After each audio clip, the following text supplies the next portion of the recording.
esta charla. Cuando se propuso, encontré que era una tremenda opción, sobre todo para los que hemos disfrutado y vivido muchas horas en el archivo.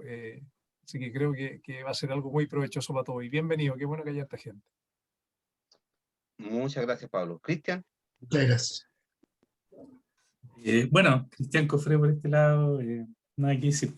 Súper entretenido investigar el archivo.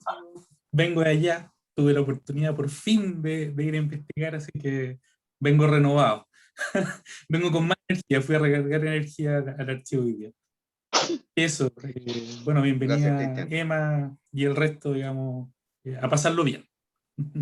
Gracias, Cristian. Arturo, no sé si estará presente, creo que no. Bueno, por mi parte, ¿cierto? José Melo, también ya nos conocemos hace tiempo. Genealogista principalmente de la zona sur de Temuco, y muy contento, ¿cierto?, de poder dar inicio y seguir participando en estas charlas. Agradecemos enormemente a nuestra querida Emma de Ramón, que tenemos el honor en realidad de que haya aceptado, ¿cierto?, participar con nosotros.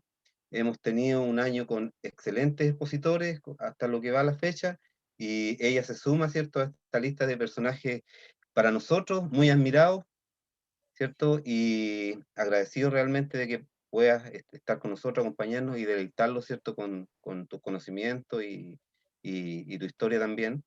Y bueno, te invitamos a presentarte y dar inicio a tu charla. Por favor. Bueno, gracias, un gusto enorme verlos y verlas. A tantos usuarios, entre comillas, ¿no? Que siempre me da tanto gusto cuando me topo con ustedes en el archivo, en los archivos, que de repente paso por ahí y los veo. Y aunque no lo crean, envidiándolos, porque ustedes son investigadores que pueden estar ahí con los documentos. Pensaba empezar esta charla, conferencia, contándoles que cuando yo me topé con María Eugenia Barrientos hace ya muchos años, casi 20 años atrás, cuando ingresé al archivo, fue por absoluta casualidad, me topé con María Eugenia Barrientos, que yo creo que muchos de ustedes la conocieron, gran archivera y conservadora del Archivo Nacional por muchos años. Y yo estaba sola investigando ese día, y ella andaba vagando buscando un teléfono porque se habían cortado los teléfonos, no había línea. Y entonces me saluda, qué sé yo, bien cariñosa, era amiga de mi papá y bueno, mía también. Siempre nos tomábamos un cafecito cuando yo iba para allá. Y entonces me dice que andaba buscando el teléfono, en fin, y le digo, ¿y qué pasó? Me dice, ay, es que estoy con un problema tan grande, me dice, me quedé sin director del archivo regional de la Araucanía por 9, 10 meses y necesito a alguien que lo reemplace. Y me queda mirando así y me dice, ¿tú no lo reemplazarías? Fue así porque justo yo estaba además sin pega, o sea, bueno, tenía peguitas, unas clases, unas cosas así, pero nada muy estable. Y me quedé mirándole y le dije, sí, claro, ¿por qué no? Y así llegué al archivo pensando que en realidad me iba a ir a Temuco feliz a comer sopaipillas, papitas fritas, a tomar mate y a investigar al archivo de la Araucanía, cosa que por supuesto jamás pasó. Y de ahí en adelante he seguido trabajando en el archivo hasta aquí. Y cada vez más metida en gestión y cada vez más alejada de los documentos, desgraciadamente. Entonces casi con unas ganas de poder dejar en la parte ya más de dirección para poder volver a mis amados documentos y todas las investigaciones que en ese momento, poquito después, tuve que dejar de lado porque no pude seguir investigando, porque todo esto en realidad te consume. Yo traje una presentación, no sé si puedo compartir pantalla. Sí, Si adelante. si me permiten. Yo soy media manía para esta cuestión, entonces me van a tener que perdonar, pero espero no maniarme mucho.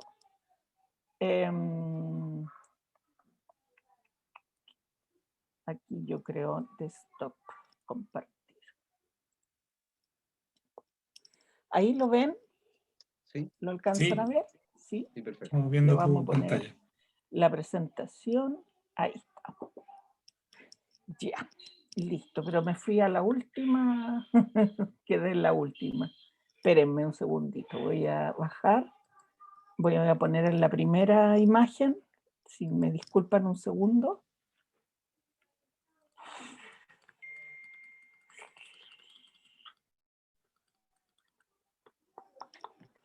¿Están viendo la presentación? No, ahora No, ¿Ahora no? tienes que compartir no, pantalla un primero. Denme un segundo, voy a compartir pantalla. Primero, ahora sí, desktop y compartir. Ahora sí tendré que ser. Y ahí estamos. Sí, sí, ahora Ahora sí, sí. ahora Bien. sí. perfecto. Uy, me equivoqué, aquí puse vivía la genealogía. Bueno,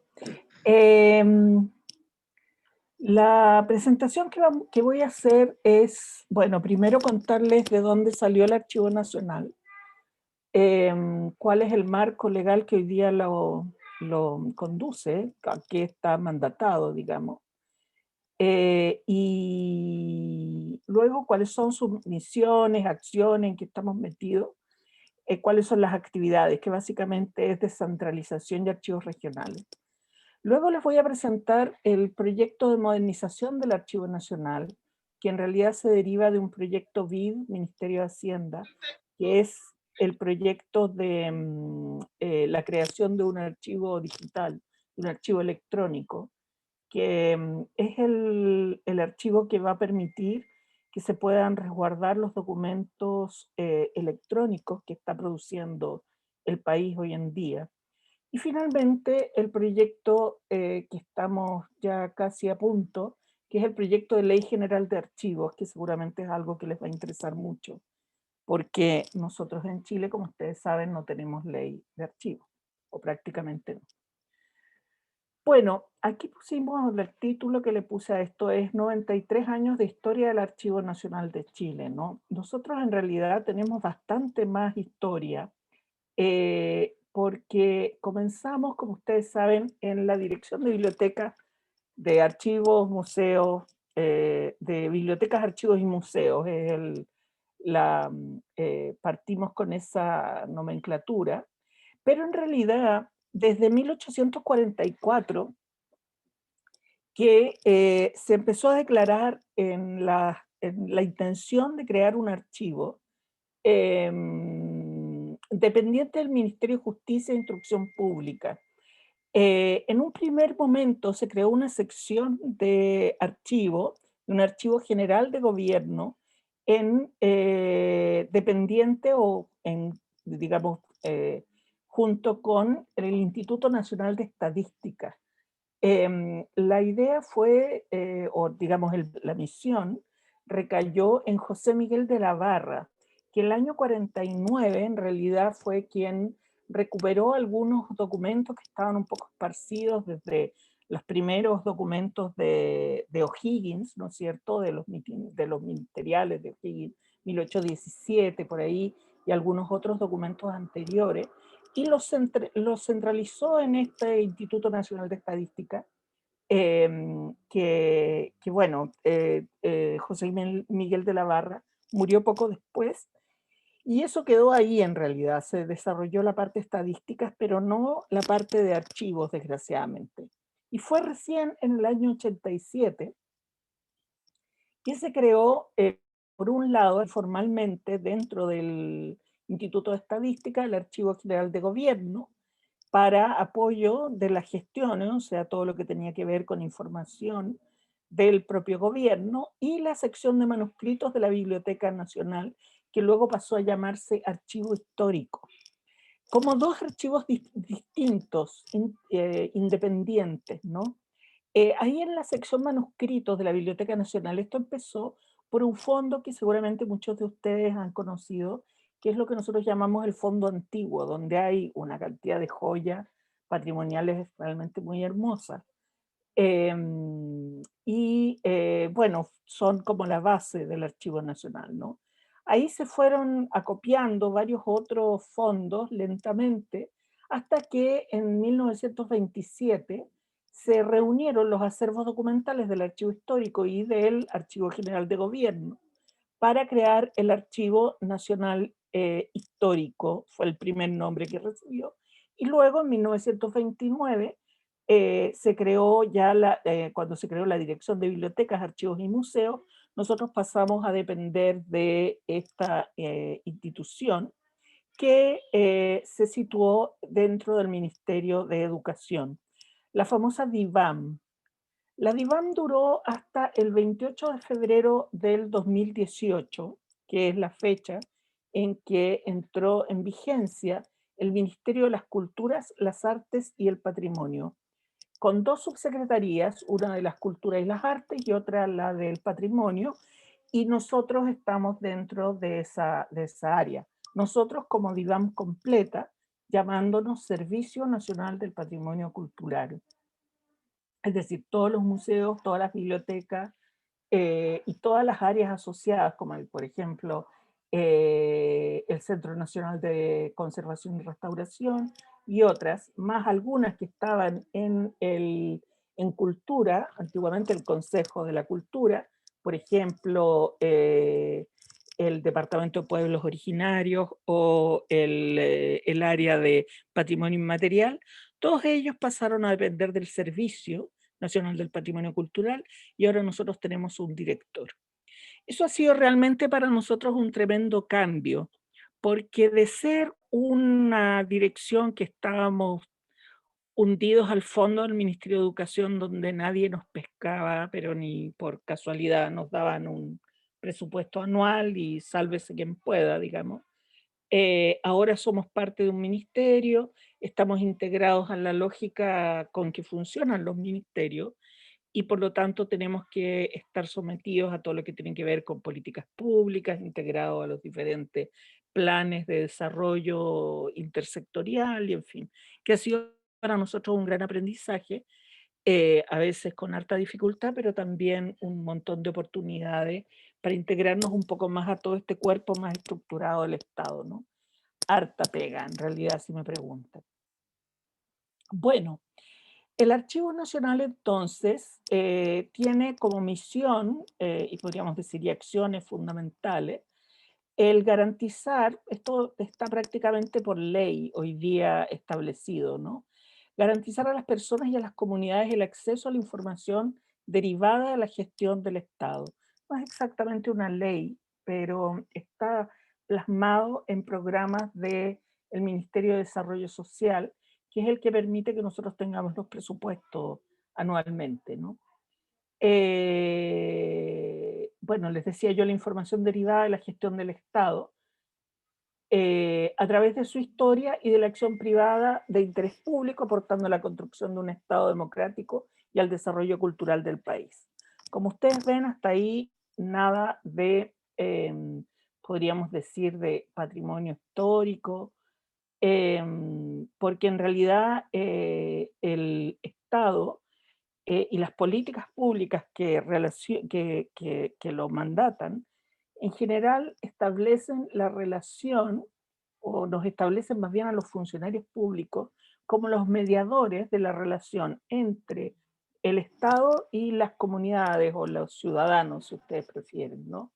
Y los ciudadanos se establecen no como los historiadores o los genealogistas, que ustedes desgraciadamente son muy poquitos, sino como en realidad los grupos más grandes que demandan servicios de parte del Estado.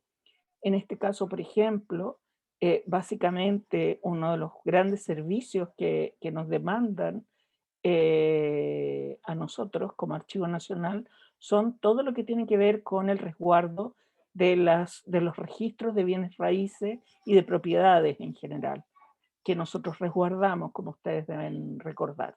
Ya vamos a ver ese punto. Entonces, esto implica que nosotros tenemos actualmente, por mandato de la ley que nos creó en la ley del Ministerio de las Culturas, tenemos que dar forma a un sistema nacional de archivos, ya les voy a explicar, para reunir, organizar, conservar y preservar, investigar, poner en valor y difundir la documentación que resguardamos. Además, tenemos que ejercer un rol normativo y de supervisión que en el fondo ordene los procesos archivísticos de las instituciones de la administración del Estado, y que digamos, esos procesos están asignados también por ley, por el marco legal que nos rige, que es muy básico, pero aún así existe.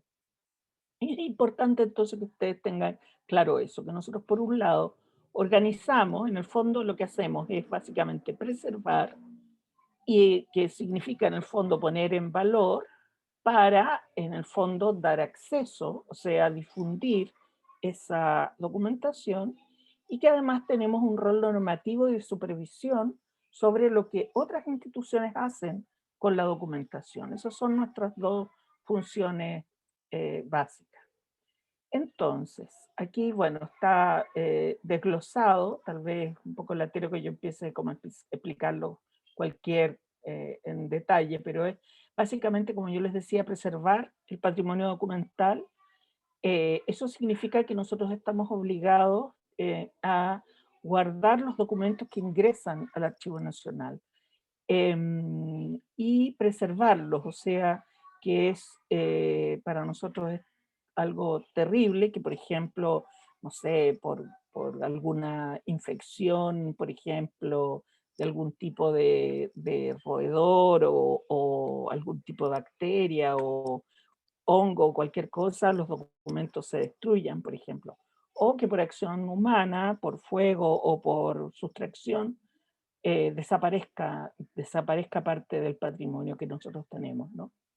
Pero los tenemos que cuidar además de acuerdo a normas y estándares archivísticos que nos piden que sean de vanguardia, para ponerlo al servicio del Estado y de la gente, garantizando el acceso a la información pública. Y en esto nos relacionamos mucho con la ley de transparencia. Por eso nosotros tenemos una demanda enorme por ley de transparencia, porque en el fondo la gente le pide información a una institución X, por ejemplo, al Ministerio de Educación, ya que estábamos hablando de eso, pero como los documentos han sido transferidos al Archivo Nacional, nos rebota de vuelta la solicitud a nosotros, cuando ya han sido transferidos los documentos, ¿no? Y por lo tanto nosotros trabajamos mucho en eso de ir facilitando a los usuarios la documentación que solicitan a través de ley de transparencia. Ya vamos a ver qué dificultad eso implica. También tenemos que fomentar el desarrollo de los archivos a nivel nacional, y ahí ejerciendo el rol normativo y de supervisión que yo les decía, y además prestar servicios de reproducción de los documentos, certificando su origen, veracidad e integridad, que de ahí viene mi título de conservadora del Archivo Nacional, porque se entiende que cuando certifico los documentos, por ejemplo, los registros de propiedad, esos tienen la misma validez que si los certificara un conservador de bienes raíces. Bueno, entonces eso de ahí deriva una serie de objetivos estratégicos, que ya eso es mucho para contarles. Pero bueno, nosotros entonces para ejercer todas estas actividades, lo que hacemos es organizarnos de acuerdo a cierta estructura, que en este minuto no está absolutamente completa, porque estamos reorganizándonos, pero tenemos algunas partes ya completamente estructuradas. Por ejemplo, desde luego que existe una coordinación general, que es la dirección, y dentro de eso están todas sus áreas típicas. Pero me gustaría entrar sobre todo en lo que tiene que ver con la coordinación técnico-normativa, que es un área que nunca se ve, pero que tiene mucho que ver con lo que ustedes finalmente tienen acceso. Esta área tiene un área de valoración documental, porque los documentos que entran al archivo, antes de entrar son valorados. Es decir, Las instituciones que transfieren hacen procesos de valoración y definen qué documentos, o más bien, más que qué documentos, qué series documentales deberían tener o deberían, claro, ser conservados de manera permanente, y qué documentos pueden ser eliminados después de una cierta cantidad de años. Seguramente ustedes han oído hablar, por ejemplo, que muchos documentos contables se pueden eliminar de acuerdo a criterios que establece el mismo Servicio de Impuestos Internos, la Tesorería General de la República, después de 5 años de antigüedad, por ejemplo. Entonces esos documentos simplemente se eliminan y nos llegan a nosotros otros que son de carácter más, que tienen carácter patrimonial en realidad, es decir, que pueden el día de mañana ser utilizados. Por ejemplo, el archivo de que ustedes seguramente utilizan mucho, que es el de del registro civil. Naturalmente ellos no hacen valoración documental respecto, o sea, perdón, la hacen, ¿no? Pero hacen respecto a los registros que ellos llevan. Todos los registros se guardan porque tienen una alta valoración documental, pero respecto de otras series documentales que ellos producen, por ejemplo, los documentos por ejemplo, de gestión de personas, o los documentos de finanzas, o de meramente de administración, resoluciones exentas, por ejemplo, y otros documentos de administración interna, en ese caso pueden entrar a hacer valoración documental. Entonces, si, por ejemplo, hay muchos documentos de pago, por ejemplo, no sé, por liquidaciones de sueldo, por decirles algo, de los miles de funcionarios que habrá ahí, pueden perfectamente darlos de baja después de cierta cantidad de años y simplemente quedarse con las planillas, por ejemplo, para no estar con miles de documentos respecto de eso. Entonces simplemente guardamos las planillas generales, donde finalmente está la información, para no estar guardando uno por uno cada uno de esos documentos.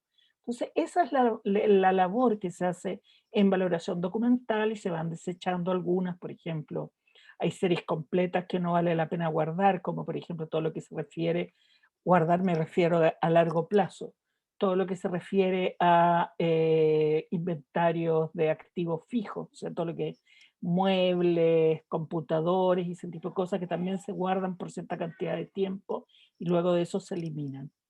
Porque naturalmente que el bodegaje de documentación es caro, aunque uno diga que le va a hacer a usted una hojita que no mide ni 1 milímetro, pero esa hojita, más otra hojita, más otra hojita, van haciendo los 41 kilómetros de documentación que nosotros guardamos en el Archivo Nacional, por ejemplo. 41,5 kilómetros tenemos en este momento. Hoy día me dieron la cifra para ayudárselas exacta. Entonces, claro, justamente, si lo pasamos también a bits, digamos, a teras, a gigas, ese tipo de cosas, también los bits, o sea, la información digital, también tiene un valor de almacenamiento. Por lo tanto, también tenemos que hacer ese tipo de depuraciones para finalmente guardar lo que efectivamente va a tener un uso patrimonial a futuro, y dar de baja después de ciertos lapsos lo que no va a tener. Bueno, luego hay un área de transferencias y adquisiciones, que es en el fondo la puerta de ingreso, está puesto en orden como de proceso, ¿no? Primero se valora, nosotros damos el visto bueno, ya, entonces entra lo que se ha valorado. Entra por transferencias y adquisiciones, que tienen todo un protocolo, porque no va a llegar así como el montón de documentos y nosotros simplemente allá pongo el por ahí, sino que vamos prácticamente uno por uno haciendo el acuse de recibo, porque la institución o la persona, la familia, quien sea que nos entrega la documentación, digamos, deja de tener algo, y nosotros pasamos a ser responsables de esa documentación. Por lo tanto, nos hacemos responsables en todas las de la ley. Luego, entonces, esa documentación pasa a los procesos que nosotros llamamos de organización y descripción, en caso que no vengan organizados y descritos, que muchos de ellos sí vienen organizados y descritos desde sus archivos de origen. Y luego pasan a procesos de conservación preventiva, fundamentalmente, porque nosotros generalmente recibimos varios cientos de tomos que ingresan al Archivo Nacional en cada transferencia. Por lo tanto, lo que podemos hacer son, por ejemplo, desinfecciones globales, los tenemos en cuarentenas, por ejemplo, vamos haciendo ensayos a ver si vienen con hongos o algún tipo de infección. Y luego algunos de ellos entran, por ejemplo, a procesos de desarrollo, por ejemplo, procesos de digitalización. Por ejemplo, todo lo que tiene que ver con archivos de conservadores de propiedades, los pasamos por procesos de digitalización, por cuanto son documentos que tienen una alta demanda de ciudadanos. Entonces, actualmente tenemos sobre 4 millones, son como 4 millones y medio, poco menos, de imágenes digitalizadas de registros de propiedad, que son también documentos muy interesantes desde el punto de vista genealógico, porque ahí aparecen muchas veces, sobre todo lo que tiene que ver con registros de herencias, por ejemplo, aparece numerosa información sobre familias, ¿no? Bueno, esta línea de acá es justamente la que tenemos aquí ya armada, ¿no? Tenemos un área que todavía no hemos podido armar, que es la de atención de usuarios, que es una de las que siempre tenemos mayores problemas, pero nunca hemos podido conseguir los recursos para armar una buena área. La tenemos un poquito, pero no está bien hecha. Tenemos un área del Sistema Nacional de Archivos, que actualmente está formado por 1, 2, 3, 4, 5, 6 archivos. Son el Archivo Nacional Histórico, que probablemente es el que más ustedes conocen, que es el archivo que queda en Miraflores, el ARNAD, que es el archivo que queda en la calle Matucana, este que no conocen, que es el Archivo Nacional Digital o Archivo Electrónico, que acaba de inaugurarse porque el día 11 de mayo entró en vigencia la Ley de Transformación Digital y por lo tanto a contar de ahora, en una cantidad de años, porque esto es progresivo, toda la documentación del Estado que va a ingresar en formato digital, electrónico, por lo tanto lo van a poder consultar ahí. Y luego está el archivo de la Araucanía, el archivo de Tarapacá y el nuevo y flamante archivo regional de Atacama, que está recién fundado el año pasado. Además de eso, hay algunos archivos privados que están participando del Sistema Nacional de Archivos, que tiene una incipiente unidad de administración, podríamos decir, una oficina técnica. Básicamente está formado por los archivos que reciben fondos estatales a través de financiamiento, por ejemplo, los fondos patrimoniales o lo que se llaman las instituciones colaboradoras que reciben presupuestos públicos. Ellos son los que están obligados a pertenecer al Sistema Nacional de Archivos, pero cuando estemos más consolidados seguramente nos vamos a abrir a otros archivos que quieran, aunque no tengan, digamos, financiamiento directo del Estado. Luego tenemos un área que es de vinculación con el medio, que es toda la que hace la parte de comunicación y la que trabaja en temas de memoria fundamentalmente. Aquí está inserto un programa que a mí me encanta, que es el programa de Memorias del Siglo XX, que lo trajimos al archivo pensando, o yo hice todo el esfuerzo por traerlo al archivo pensando que era una forma de integrar los archivos comunitarios, es decir, todos los esfuerzos que a veces hacen las sociedades, las organizaciones de la sociedad civil por levantar sus propios archivos y por hacer un trabajo cultural y de memoria importante. Está situado acá. Aquí también está, por ejemplo, los proyectos de memorias afrodescendientes, Archivo Mujeres y Género, que es otro archivo muy lindo para mi gusto. Bueno, y administración y finanzas, que no puede faltar en ninguna familia, ¿no? Así que ahí está también ayudándonos con esto. Aquí está la tabla de instituciones, documentos y plazos para la transferencia documental que actualmente es nuestra ley, ¿no? Y que nos da el lapso de plazos que actualmente nosotros tenemos. Los ministerios y servicios públicos están obligados por ley a transferir documentos que tengan 5 años de antigüedad. Eso significa que actualmente están más o menos en el año 2014, porque en el año 2020 tuvimos que empezar a suspender las transferencias en razón de la crisis sanitaria.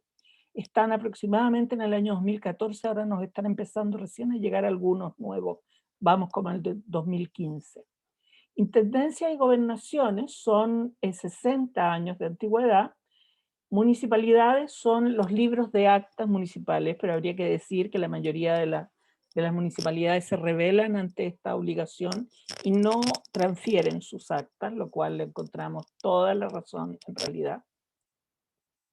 Luego, los notarios conservadores de bienes raíces, comercio y minas, archiveros judiciales y tribunales son 80 años de antigüedad, por lo que vamos en el año 39, salvo lo que llaman las regiones extremas, que son Tarapacá, Antofagasta, Aysén y Magallanes, y nuestra ley es del año 29, así que en ese tiempo en realidad recién se estaban anexando estas regiones, o provincias las llamaban en ese momento, y por lo tanto todo esto anterior, protocolos notariales, registros, conservatorios, y todo lo que tenía que ver con tribunales de justicia tienen 30 años de antigüedad. Solo en esas regiones. Es una de las cosas que nosotros queremos cambiar en la nueva Ley General de Archivos, cambiar este lapso, porque es totalmente discriminatorio ya a estas alturas. Entonces, esto implica, ¿no es cierto?, una de las grandes dificultades que tiene básicamente el archivo de Tarapacá, porque Tarapacá, cuando él nació, todavía no existía la región de Arica. Entonces recibe todos los documentos de los conservadores de Arica, Parinacota, más todo lo de Tarapacá, y recibe documentos de 30 años de antigüedad. Por lo tanto, en el fondo, el Archivo Regional de Tarapacá es una especie de sede del conservador de bienes raíces, de todos estos, los conservadores de toda esta amplia región, sin el presupuesto de los conservadores y sin los recursos humanos de los conservadores, y con una serie de problemas de infraestructura, por, en el fondo, falta de recursos, básicamente, ¿no? Entonces, la verdad es que ha sido todo un problema ahora en pandemia, lo hemos visto, por la cantidad de reclamos que hemos recibido. La gente se queja y con justa razón, porque hemos tenido muchas demoras en poder servir, entregarle las certificaciones que nos piden, porque Iquique ha estado cerrado, básicamente, ¿no? Y porque es muy trabajoso poder levantar la cantidad de solicitudes que nos piden a diario en estas regiones, y con toda esta cantidad de problemas, más difícil todavía. Bueno, además de eso, nosotros hacemos habitualmente lo que llamamos la Escuela Nacional de Archivos, que ahí tiene una foto de la última que pudimos hacer presencial, que la dirigimos fundamentalmente a los servicios públicos actualmente, que son cursos de archivística, para que los servidores públicos puedan ponerse en línea con todo lo que son las normativas que nosotros tenemos que inculcarles, ¿no? Ahora las estamos haciendo online, y si antes atendíamos a 40 archiveros de los diferentes servicios, ahora estamos atendiendo a 150, 160 por curso. Se me va para atrás esta cuestión.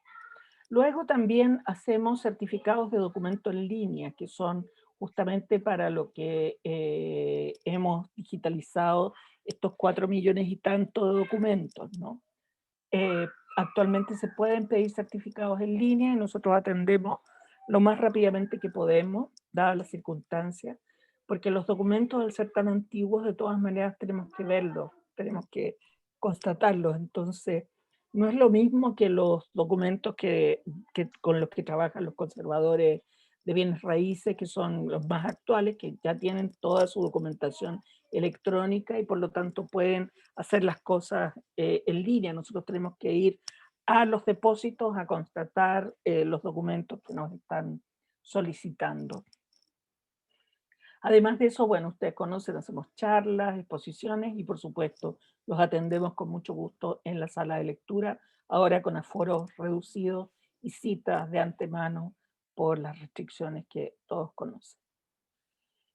Además de eso tenemos, bueno, estos dos proyectos que son nuestros proyectos emblemáticos que queremos mucho, el Archivo de Mujeres y Género y Memorias del Siglo XX, que son todos proyectos que se dirigen a esta, en la ley que nos dirige, hay una cláusula de la ley que dice que además de los servicios públicos que debemos recibir su documentación, dice, y toda la documentación relevante para la historia nacional. Cuando yo llegué a dirigir el archivo histórico en realidad, dije, ¿qué es la información relevante para la historia nacional? Porque, claro, en un momento se entendió que la información relevante era solamente aquella que se refería básicamente a presidentes de la República, gestión del Estado y actividad militar fundamentalmente. Pero hoy en día la historia se ha ampliado muchísimo y por lo tanto, por ejemplo, el tema mujeres es un tema muy importante y es relevante que estén presentes en el archivo y realmente, dado que en el momento en que yo pensé esto que les estoy comentando, estoy hablando del 2005, 2006, realmente la participación de las mujeres en el gobierno era mínima. No habían documentos de mujeres prácticamente en el Archivo Nacional. Entonces empezamos con este proyecto focalizado y hemos podido realmente hoy día armar una colección muy importante de documentos de mujeres. Yo creo que tal vez para ustedes el más interesante puede ser, por ejemplo, la documentación de la correspondencia del MEMCH, que es digamos, la oficina o la Secretaría General del MEMCH que mantuvo doña Elena Cafarena durante todo el tiempo que ella fue la Secretaría General, que son alrededor de unas 1.300, 1.400 cartas, de tanto que ella envió como las que recibió, de los avances y cómo se formó este movimiento, que es realmente muy interesante. Bueno, y tiene varias otras actividades que si ustedes quieren pueden meterse a la página web y ahí escarban, intrusean y lo ven. Y el otro que también es bien interesante para lo que es historia comunitaria es Memorias del Siglo XX, que es un proyecto que empezó desde la DIVAM y que en un minuto se quedó sin sede y nosotros lo tomamos y que lo que hace es hacer recordar en comunidades, por ejemplo, barrios, sindicatos, juntas de vecinos, escuelas, en fin, todo tipo de agrupaciones comunitarias hace a la gente recordar y recuerdan a través de fotografías, documentos, etcétera. Los que piden a la gente los digitalizan y los suben a este portal y a partir de eso van reconstruyendo historia, ¿no? Tienen además algunas publicaciones bien interesantes, van sacando publicaciones, por ejemplo, ahora estoy recordando una que es de la población de la CCU en Limache, y que los viejos que ya estaban jubilados de esta población reconstruyeron la historia de la población a través de este proyecto, por ejemplo. Y entonces, además de estar publicados ahí los documentos, los chiquillos que participan en este programa fueron, a través de la publicación de los documentos en un libro, fueron un poco reconstruyendo la historia de la población, ¿no? Interesantísimo este proyecto, a mi gusto, de los más lindos que nosotros tenemos. Respecto a archivos regionales, en la ley del ministerio se establece que nosotros tenemos que desconcentrar el archivo nacional y tenemos que llegar a tener archivos regionales en cada región. 2 por año. Actualmente lo que pudimos hacer, lo que alcanzamos a hacer, nosotros teníamos 2 archivos regionales, pero esos archivos no eran archivos propiamente tales, sino que se consideraban sedes del Archivo Nacional. Por lo tanto, lo que logramos hacer fue convertir en archivos regionales Araucanía y Tarapacá, y luego llamamos a concurso de los funcionarios de Atacama y Antofagasta. Antes, justo el 2019 a fines, y nos agarró la pandemia, el concurso de conservador de Antofagasta quedó desierto, nos agarró la pandemia y luego para este año no nos dieron financiamiento. Por lo tanto, tenemos actualmente 3 archivos regionales, está pendiente el de Antofagasta, y vamos de norte a sur, por lo tanto, el próximo archivo, los próximos 2 archivos regionales, si es que nos dan recursos en el presupuesto 2022, serían Coquimbo y Valparaíso, que si ustedes recuerdan, Valparaíso ya se estableció, el Estado compró un espacio para hacer el archivo regional, que es lo que quedó del Palacio Subercaseaux. En la cascarita que quedó, ahora se está levantando el proyecto arquitectónico y ahí estaría el archivo regional.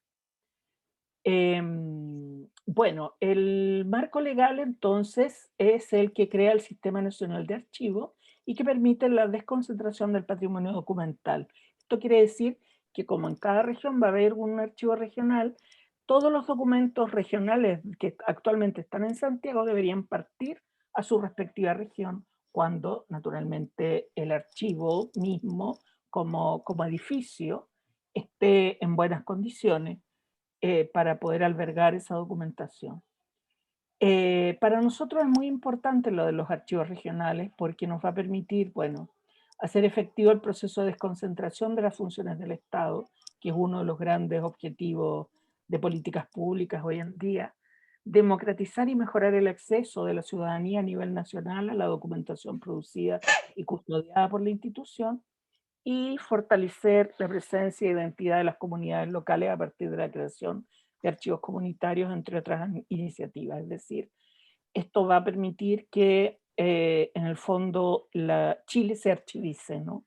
Que realmente la gente en regiones aprenda lo que es ser un archivista, que actualmente no existe esa cultura. Y realmente se requiere para que no se sigan perdiendo los archivos, cómo se pierden. Da tanta pena ver los archivos botados prácticamente en cada parte y eso se va a solucionar realmente si se van levantando los diferentes archivos regionales. Como hay una compañera que es de La Serena, le puedo contar que también en La Serena tenemos proyecto de poder levantar el archivo regional. Si todo sale bien, se nos ha cedido como dato la ex cervecería Floto, para poder ahí levantar el archivo regional de La Serena, bueno, de Coquimbo en realidad, para poder sacar adelante ese proyecto. Sería precioso, ¿no? Bueno, el proyecto Modernización del Archivo Nacional, que voy a pasar bien rápido por aquí, esto sale de la Ley de Transformación Digital del Estado, que es una ley que la 21.180, que acaba de ser, como les dije, entró en vigencia. Nosotros dentro de esa ley tenemos el mandato de crear un archivo digital que pueda que pueda recibir los documentos digitales, los documentos nativos electrónicos en realidad, también digitalizados si fuera necesario. Esto ha puesto en realidad el Archivo Nacional patas para arriba, en realidad, para serles sincero, porque en realidad nos ha obligado a dar un montón de pasos adelante, desde un archivo nacional cuyos funcionarios estaban dedicados a la función para la cual habían sido contratados y que ahí la seguían haciendo siempre, a un archivo nacional cuyos funcionarios estaban dedicados a realizar procesos. Que eso ha sido, pero realmente muy difícil, muy difícil. Bueno, lo que es la transferencia al Archivo Nacional en realidad es el punto final para las instituciones públicas en cuanto al manejo de sus archivos electrónicos. Los documentos electrónicos son mucho más frágiles que los documentos en papel, porque los documentos electrónicos dependen de soportes electrónicos que pasan digamos, descontinúan rápidamente. Y por lo tanto, nosotros lo que podemos tener rápidamente son un montón de documentos que ya no sirven para nada y nadie los puede ver. Por lo tanto, nosotros tenemos que tener un lugar donde se pueda asegurar que los documentos se van a poder leer no en 5 años ni en 10, sino como tenemos en el Archivo Nacional, documentos de 500 años que los podemos leer perfectamente, ¿no? Y entonces esto nos implica a nosotros como Archivo Nacional meternos en la gestión integral de los documentos, porque la gestión de los documentos electrónicos comienza en el nacimiento de los documentos electrónicos, con esto que se llama, y que ustedes seguro que deben haber oído alguna vez, los metadatos, que son los que en el fondo garantizan que un documento pueda ser trazable y pueda ser, por lo tanto, almacenable. Y finalmente, en procesos y normativas de legalidad, porque la preservación digital enfrenta temas legales muy, muy complejos que implican separar el soporte del contenido mismo, porque ya no es una cultura de papel, ¿no es cierto?, en que la tinta está metida en el papel, sino que son todas diferentes capas de información que se van superponiendo. Por ejemplo, la firma electrónica es una capa que se superpone al texto, y el texto es una capa que se superpone a un soporte, ¿no? Entonces, para nosotros ha sido realmente todo un desafío aprender esto, porque yo, dedicarme al siglo XVI y a leer paleografía, me he tenido que meter en todas estas cosas que para mí han sido realmente muy desafiantes. Bueno, entonces, las líneas de acción de este proyecto, como yo les venía anunciando, ha sido por una parte una normativa técnica que poder compartir con instituciones del Estado, también tecnología, es decir, directrices, normativas y también soluciones tecnológicas que están basadas en modelos de transferencia que están establecidos fundamentalmente por ISOs, por normativas ISO, que una específica que se llama el OAIS, que es el Open Archive Information System, que son normativas internacionales, y luego personas, es decir, cómo fortalecer las competencias de un archivo que se había quedado en 1929, haciendo siempre lo mismo, timbrando documentos en papel y llevando volúmenes de un lado para otro, del depósito a la sala y de la sala al depósito, digamos. Cómo hacer eso fue realmente, está siendo muy difícil. Nosotros lo primero que hicimos para levantar este proceso fue encontrar algunas instituciones que nos sirvieron un poco de conejillos de indias. Ahí están la Dirección del Trabajo, la Superintendencia de Casinos de Juego, Corfo y la Administradora de Tribunales Tributarios y Aduaneros. Ellos tienen documentos digitales y lo que hicimos fue, digamos, en el fondo que ellos nos ayudaron a construir todo este ecosistema para la transferencia electrónica. Y finalmente entonces logramos levantar en 2 años y medio una primera versión, que ya en realidad no es la primera, ya vamos como en la 1.5 de este sistema, que está totalmente operativo. Todavía no hemos recibido ninguna transferencia oficial, sino solo pruebas, porque, como les digo, la semana pasada entró en vigencia la ley, y estamos entonces trabajando actualmente con, además de las que ya están listas para transferir, con otras 15 instituciones que estarían transfiriendo entre ahora fines del 2021 y principios del 2022. Con lo cual todos ustedes van a quedar con la documentación electrónica transferida al Archivo Nacional. Nos faculta la ley de acortar los plazos, o sea, ya no necesariamente serían los 5 años, sino incluso podrían ser 3 o 2 años de antigüedad, con lo cual en realidad queda todo inmediatamente a disposición, ya ni siquiera tendríamos que responder a la ley de transparencia, porque es cosa de decirle, mire, métase al catálogo y ahí está, porque va a estar toda la información absolutamente disponible, no hay que fotocopiar nada, no hay que hacer ningún ejercicio. La verdad es que cuando uno entra ahí, empieza a mirar la información que tenemos, bueno, que como les decía es, entre comillas, de mentira, porque son ensayos, pilotos, digamos, la verdad es que es una cosa absolutamente maravillosa. Yo nunca pensé que pudiéramos llegar a eso. Bueno, con eso lo que logramos hacer fue directrices para la clasificación y valoración documental, levantamiento de procesos de transferencia electrónica. Levantamos además, bueno, aquí no lo mencionaron los chiquillos, pero levantamos los reglamentos de esta ley, de la 21.180, y trabajamos en las mesas técnicas de la ley, que nunca el archivo había hecho eso, ¿no? El Archivo Nacional. Trabajamos con estas instituciones, desarrollamos, bueno, la transferencia y además entregamos toda la arquitectura electrónica, digamos, digital o de informática que nos permite sostener esto con toda la seguridad y las medidas súper de vanguardia para el almacenamiento, la preservación, los resguardos que se requieren, porque vamos a almacenar en formato electrónico toda la documentación del Estado, ¿no? En algún día, vamos a empezar por poquito, por 15, 20 instituciones, tenemos que terminar guardando a las 1920 instituciones que vamos a alcanzar, no sé, pues yo creo que me voy a jubilar antes de alcanzar ese número, pero vamos a estar en eso. Bueno, lo que pudimos hacer en el fondo fue involucrar a las instituciones, articular el cuerpo normativo y legal, construir la gestión documental del Estado. Yo ahora que lo veo, encuentro que es increíble que hayamos hecho todas estas cosas.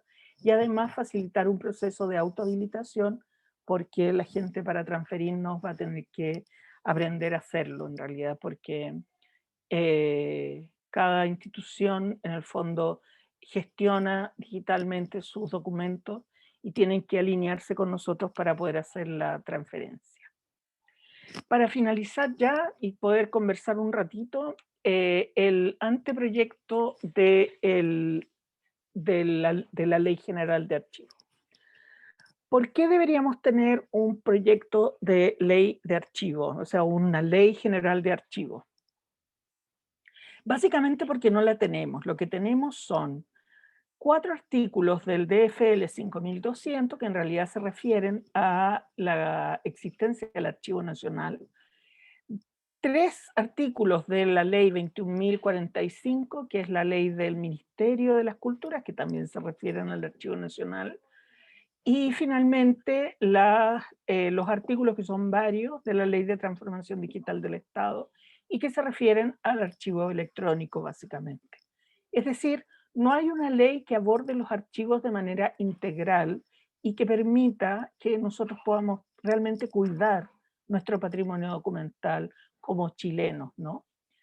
Entonces, nosotros lo que queremos es tener una norma que regule las acciones y actividades archivísticas en todo nuestro territorio, fortaleciendo el Archivo Nacional como entidad rectora en estas materias, porque no tenemos ninguna fortaleza. La verdad es que nosotros no tenemos una forma de establecer sanciones, por ejemplo, si hay una institución que no cumple con su deber respecto de los documentos. O sea, hoy día un jefe de servicio puede botar sus documentos a la basura y nosotros lo único que podemos hacer es mirarlo feo prácticamente, porque no hay ninguna forma de decirle, sabe, no puede hacer eso. ¿Mm? Se hace un sumario y ese sumario aplica nada prácticamente. Hay que aplicarle una sanción que está fijada por la ley en el año 1929, que corresponde a 10 pesos de la época por cada año que se haya despreocupado, digamos. 10 pesos de la época que hoy en día son nada. Por lo tanto, creo que si hay una institución que no haya transferido nunca, nosotros hicimos el cálculo, no alcanza a tener el jefe de servicio 500 pesos de multa, que además la tiene que aplicar el presidente de la República, o sea, ni siquiera nosotros. O sea, no hay sanción prácticamente. Entonces, lo que nosotros buscamos al redactar este proyecto de ley fue provocar un cambio profundo en el paradigma. Y ese cambio profundo fue, en realidad, que lo que queríamos es que el Estado reconociera que tiene una responsabilidad sobre los documentos que produce, que son su responsabilidad.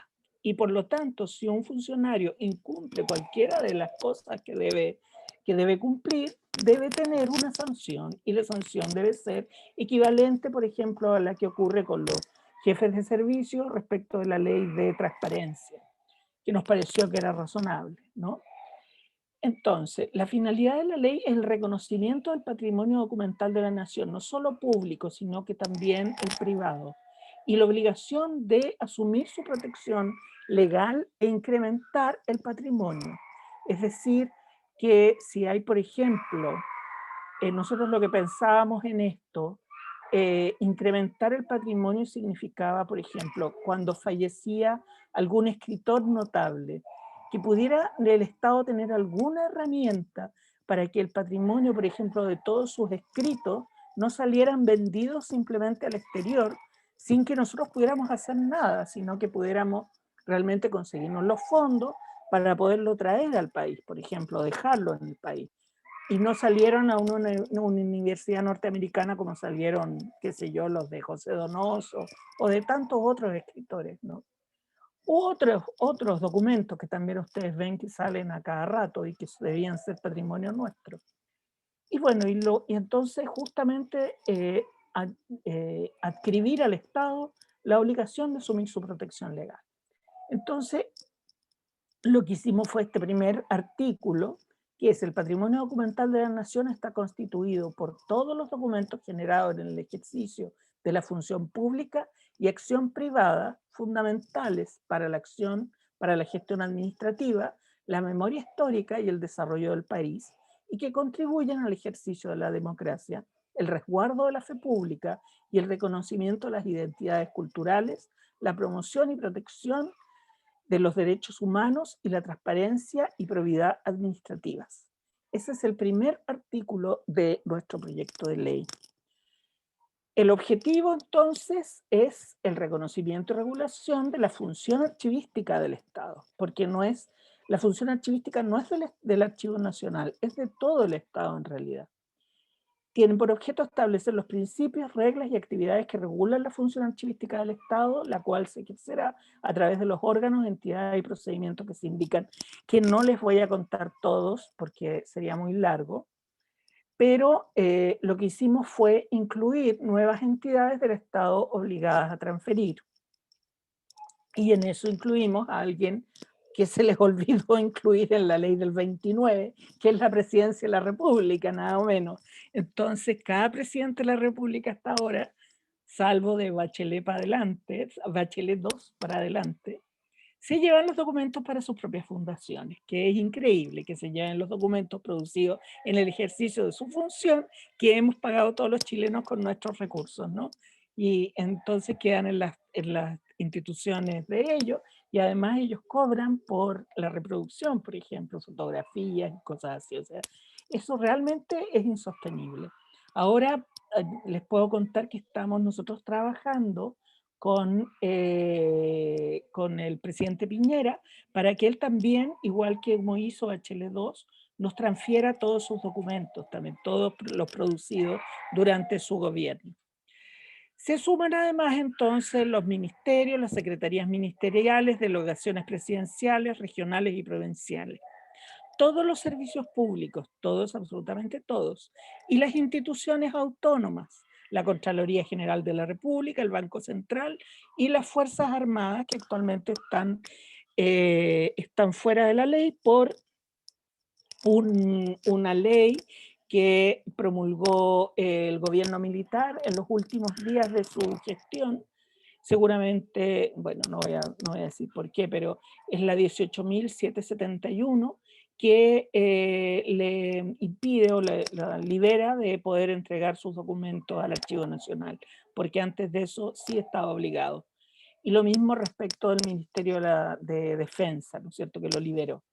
Las empresas públicas creadas por ley, los tribunales y auxiliares de la Administración de Justicia y los archivos privados que se integren al CINAR.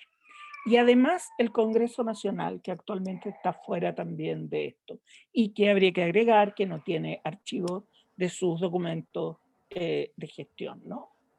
Entonces la ley o el proyecto de ley se divide en estos 4 capítulos, que son las disposiciones generales, luego el capítulo 2, habla respecto al Sistema Nacional de Archivos, o sea, se refiere básicamente a cómo funciona el aparato archivístico del Estado.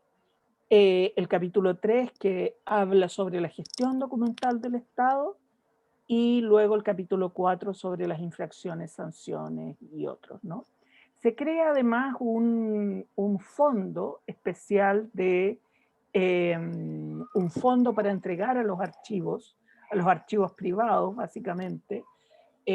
Aquí cuando se habla del Sistema Nacional de Archivos, ahí se pone específicamente, porque así como existe un fondo para los museos, acá se crea un fondo específico para los archivos privados, de tal manera que año a año se puedan postular para obtener fondos, becas, digamos, y proyectos, financiamiento de proyectos de trabajo para la mejora de su infraestructura o de sus condiciones de almacenamiento. Aquí en el Sistema Nacional de Archivos, justamente. Entonces, bueno, con eso nosotros pensamos que el proyecto queda bastante completo. Este proyecto está a punto de ser presentado. Hemos conseguido que el presidente Piñera nos dé su respaldo y la ministra Valdés. Nosotros estamos en este minuto presentando el mensaje. Ya hay un par de cositas que nos falta definir con el Ministerio de Justicia, que es básicamente respecto a las atribuciones del conservador del Archivo Nacional, nada más.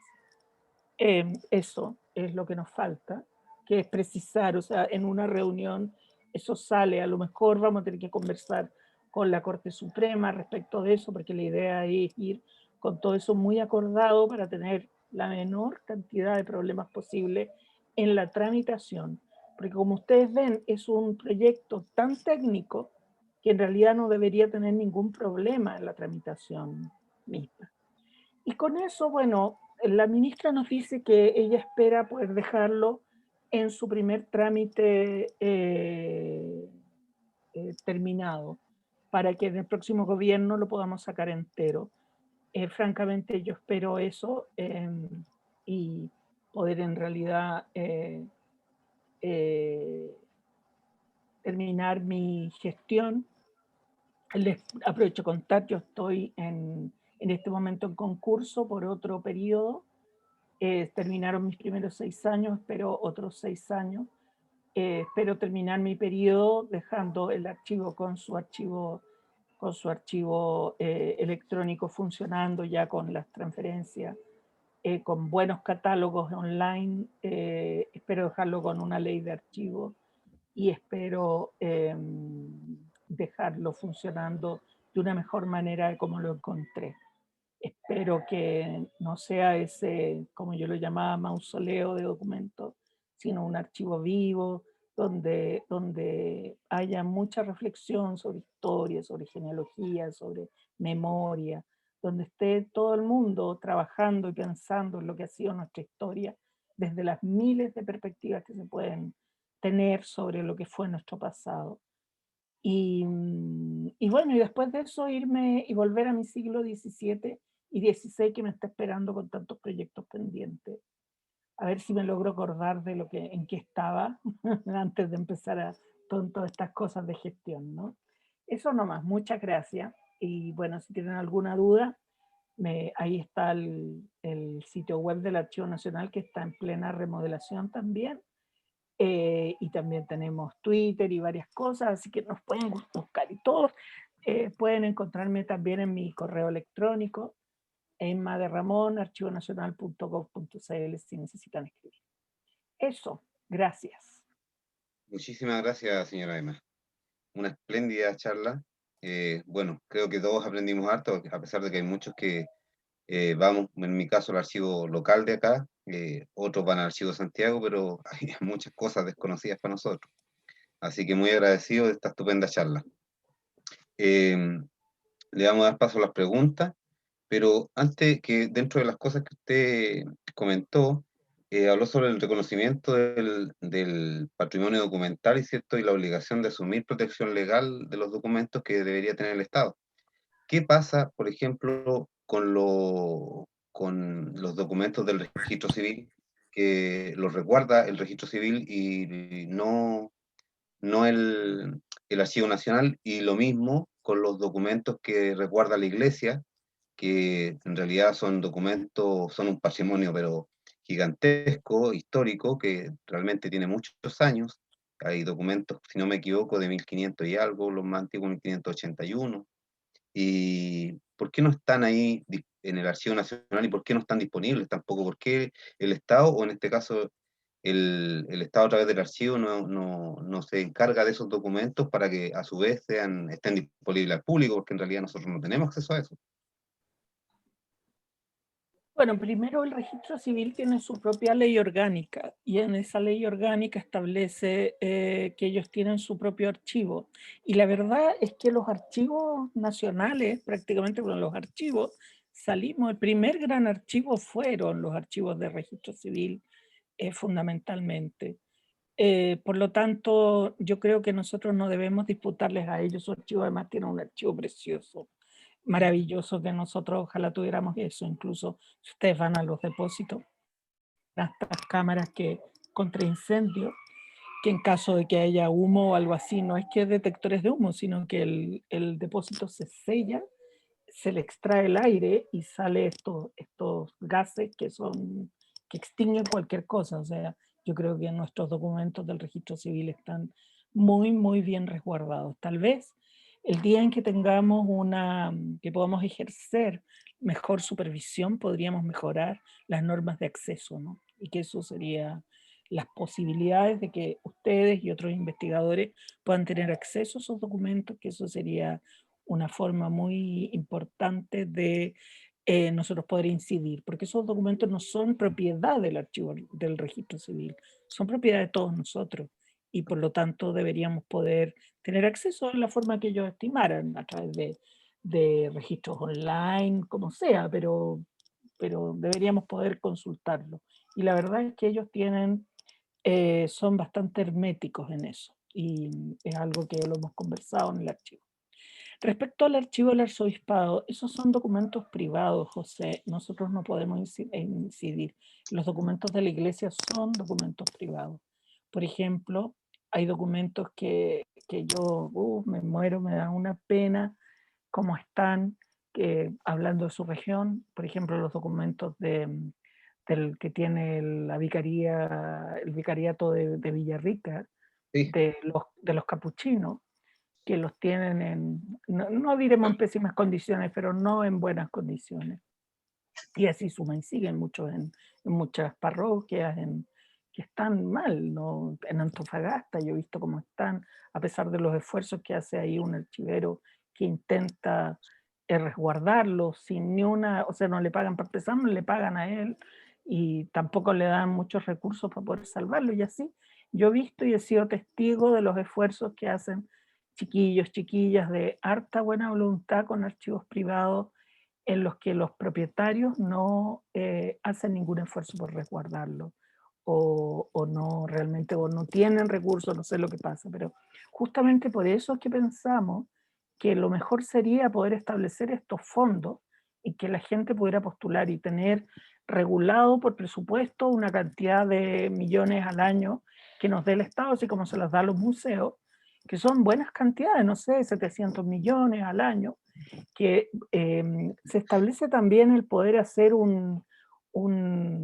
consejo de archivos en que, digamos, vamos a buscar por diferentes organizaciones de archiveros, universidades, etcétera, y que sean estas instituciones las que finalmente asignen los fondos y que las personas concursan, o sea, las instituciones concursan con proyectos, ¿no? Para, qué claro. sé yo, restaurar, para describir, para digitalizar, para lo que sea, y que puedan ser además, digamos que ellos puedan postular varias veces, porque seguro que no se les va a poder dar toda la cantidad de una vez, pero se pueden ir progresivamente mejorando los documentos. Y ahí va justamente esa responsabilidad del Estado de preocuparse por sus documentos. Entonces, ¿qué es lo que vamos a exigir a cambio?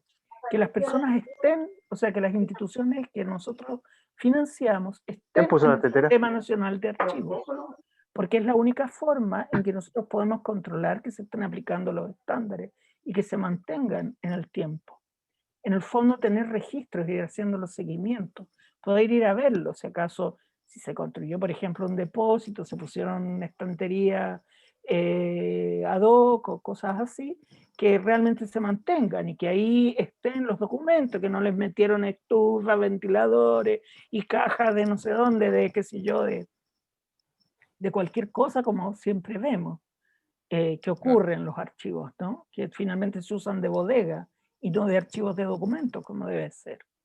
Claro, Entonces, o sea, en el fondo poder nosotros ejercer el rol de entidad rectora y poder hacer el control, tener esa fiscalización y que si no la cumplen, pierden la plata simplemente. claro. ¿No? Señora, además, y por ejemplo, ¿qué pasa si alguien tuviera en sus manos algunos documentos, por ejemplo, parroquiales, y solicitara al archivo ayuda o colaboración o directo al archivo, me refiero yo, para digitalizar y respaldar esos documentos? ¿Eso es posible o solamente se puede generar a través de estos proyectos que, bueno, por lo que entiendo todavía no están en funcionamiento, pero solamente se podría Eh, hacer de eso? Es que, claro, nosotros, hoy en día ya existen algunos proyectos, por ejemplo, el Fondo del Patrimonio, que ¿Ya? tiene el Servicio del Patrimonio, ahí se acepta la postulación de proyectos de archivo, pero claro, ahí vamos con toda la pelotera de los otros proyectos, entonces Sí, generalmente quedamos un poco abajo, pero se podría, si es un propietario, o sea, también hay propietarios particulares de documentos, pensemos en Fernández Larraín, ¿no es cierto?, que tenía tanta cosa. Y perfectamente se podría, si es un buen proyecto. Hay muchas personas que de pronto tienen documentos. Pensaba, por ejemplo, hay tantos pintores o artistas que han hecho, han levantado sus archivos, ¿no?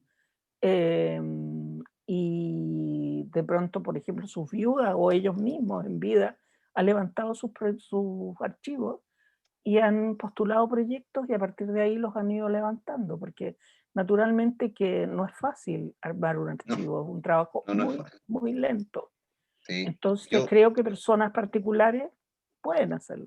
Usted yo, tiene documentos yo parroquiales. tengo, tengo, y de hecho yo estoy digitalizando estos documentos que parten en 1760 y algo, y bueno, para mí es de mucho interés poder digitalizarlo y poder compartirlos también, bueno, pero en realidad es un tema difícil y lento y además que hay que dedicarle mucho tiempo, entonces al no tener Claro. recursos es muy Y complicado. para, claro, y para después mantenerlo, porque si usted los quiere compartir, tiene que subirlos a un servidor, el Exacto, servidor hay que pagarlo, tiene que pagar además, además el NIC, etcétera, o sea, son gastos, sí, no tiene por qué pagarlo usted. claro. Entonces, sobre todo si es un servicio público, salvo que usted tenga tanta plata, Oh, sea un hombre rico, que me imagino que no es el caso. no es eh, mi caso, no es mi claro, caso, porque Fernández Larraín podía hacer eso, claro. pero uno no, Sí. ¿no es cierto? Sí, y por ejemplo, si uno tuviera ya un archivo digital con documentos que ya digitalizados, uno los puede compartir, o sea, hacer la transferencia también al archivo nacional, o requiere, por ejemplo, de ciertos permisos o autorizaciones como para poder hacerlo. Lo que pasa es que los documentos digitales, José, son bien complicados porque necesitan tener sus metadatos, necesitan tener sus descripciones asociadas y sobre todo sus estándares. Entonces, si usted tiene esos documentos, yo le aconsejo que lo que puede hacer es mandarme un correo, yo lo contacto con la gente que corresponde y conversan para ver si qué es lo que tendría que hacer y además, sobre todo, que tengan los estándares que a usted le permitan conservarlos a largo plazo, porque si no, en poco tiempo, esas digitalizaciones que usted hizo ya no le van a servir. Claro, eso es verdad. Porque lo complicado de la digitalización y de todos estos soportes digitales es que empiezan a cambiar los programas que los soportan y al poco tiempo ya no se pueden leer. Claro, Porque piensen en los disquetes nomás que ustedes tienen sí, y que ya no hay dónde leerlos. Piensen en eso, piensen en las versiones antiguas del Word, que tampoco los leen las versiones más nuevas del Word. Y estamos hablando de versiones de hace 8 años, no estamos hablando sí, de hace 100 años atrás. ¿Mm? Entonces, es justamente ese el problema, que que para poder hacer todas estas cosas hay que en el fondo meterse a ciertos estándares que permiten que los documentos puedan sobrevivir al paso del tiempo. Perfecto. Y entonces por eso le digo que mejor la mirada experta, que no es la mía, porque yo hablo de estas cosas, pero no necesariamente sé cuáles son los programas que hay que aplicar y cuáles son los metadatos y cómo se describe y todas esas cosas. Ah, ok. Muchas Como gracias. digo yo, Pablo. soy la jefa nomás. Pablo, por favor, muchas gracias, señora Emma. Voy a pasar a leer algunas de las preguntas. Primero agradecerte, Emma, y felicitarte por la charla súper completa, mucha información nueva para nosotros. Así que muy agradecido. Y dentro de las preguntas que tenemos, la primera pregunta de Jorge del Real, primero si se hará alguna actividad para el Día del Archivero, para el 28 de agosto, y si hay voluntad y financiamiento para la digitalización de los escribanos de Santiago y algunos otros fondos. A ver, nosotros lo que vamos a celebrar es el 9 de junio. En realidad es como una semana de actividades que lo vamos a hacer. Yo no sé si ustedes saben, en este minuto, yo soy la presidenta de la Asociación Latinoamericana de Archivos y nosotros estamos privilegiando el participar como asociación latinoamericana. Entonces, porque juntos somos más fuertes. Y no solo eso, sino además estamos asociados con el Consejo Internacional de Archivos, que es esta gran entidad a nivel mundial que agrupa todos los archivos y archiveros y secciones, áreas de estudios de archivos, que nos invitaron a asociarnos con ellos para celebrar este día. Nosotros tenemos varias actividades, ya vamos a empezar a publicitarlas pronto.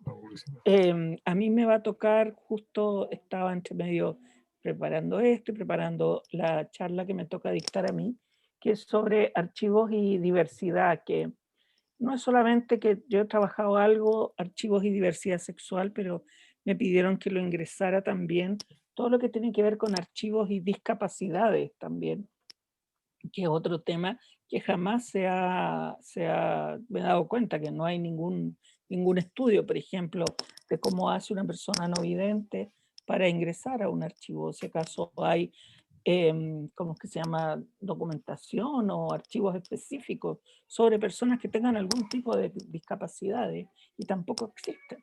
O sea, eso es gente o personas, nuestros compañeros, hermanos chilenos, que no tienen ningún tipo de archivo y no podemos acceder de ninguna manera a su memoria.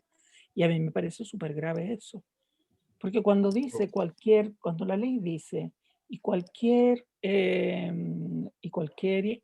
documentación relevante para la historia nacional, a mí me parece que eso también incluye a las personas que tienen discapacidades. Entonces, bueno, me saltó la voz de alarma y dije, otro lío más en el que me pueden meterme. Ese es mi tema, pero también van a estar así todo tipo, según me dice mi ayudante que vive en México, dice todo tipo de lumbreras archivísticas. Son entre el 7 y el 10 de junio. Esos días vamos a estar celebrando los días con diferentes conferencias.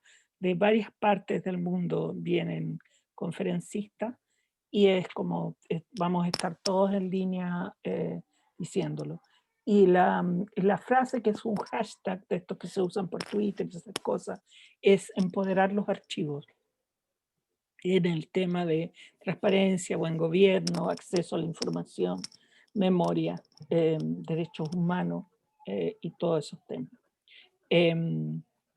Así que bueno, ahí hay un ramillete de archivistas que son como que vale la pena de repente, si a ustedes les gusta la archivística, verlo. Y la otra parte de la pregunta era, lo de los archivos. Hoy yo qué ganas tengo de hacer eso, de lo de los escribanos. Ay, sí, sí. Por Yo favor. trabajaba antes de que me cooptara la administración pública de esta manera tan atroz. Yo trabajaba un índice y tengo varios volúmenes totalmente descritos. Me dio una rabia cuando sacaron los índices que había hecho Carmagnani, porque varios de esos volúmenes yo los tenía descritos también. Pero Carmagnani no los describió con el sistema archivístico que yo los describí, el mío es mejor. Pero lo tengo ahí a medio hacer, entonces no puedo. Pero claro, sería más maravilloso todavía publicarlo con, o sea, la descripción más la imagen. Eso sería absolutamente perfecto. Sí. La pregunta apuntaba si existe financiamiento además para eso, porque me imagino que esto tiene un no, costo, además que estamos no. hablando lo mismo que hablamos, servidores, etcétera. Sí, yo espero cuando deje de ser directora del Archivo Nacional, quedarme unos años más trabajando, porque yo soy de planta, quedarme trabajando, porque con las jubilaciones que hay no me va a alcanzar, y dedicarme a eso. Yo, o sea, que mi trabajo sea eso. Ok, perfecto. Ishtel Rabi pregunta si se reciben constantemente archivos familiares o personales o entran principalmente papeles oficiales de gobierno, etcétera. Sí, se reciben documentos, o sea, en realidad nosotros tenemos no solo documentos oficiales, esos son los que más se reciben porque entran series completas de servicio, entonces son muchos, pero tenemos siempre ingresos por donación o por adquisición. Actualmente está arriba en la página, están la compra de documentos, que es el Archivo Nacional todos los años. Este año también hay recursos para comprar documentos, así que si alguno de ustedes tiene documentos que quiere vender, este es el momento. Es ahora, creo que termina hasta el 1 de junio, creo que hay plazo para presentar los documentos que ustedes tienen.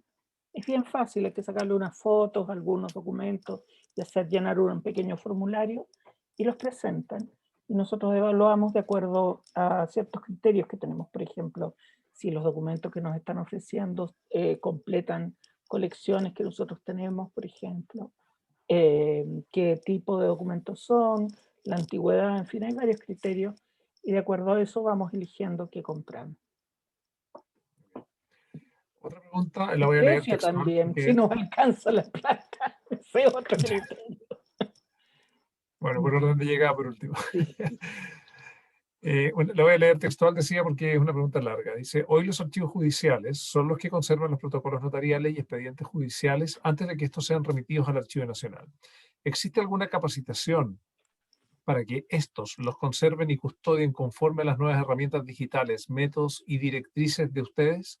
¿Se hacen alianzas con el Poder Judicial para dicho efecto?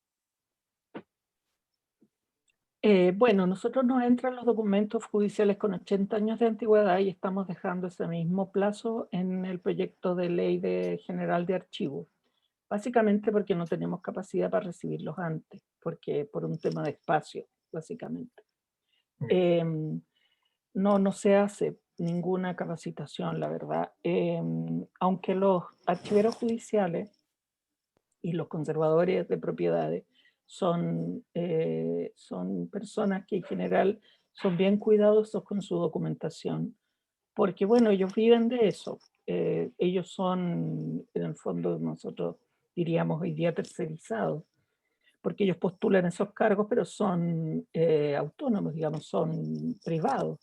El Poder Judicial delega en ellos la función de custodiar los archivos, los registros y los archivos.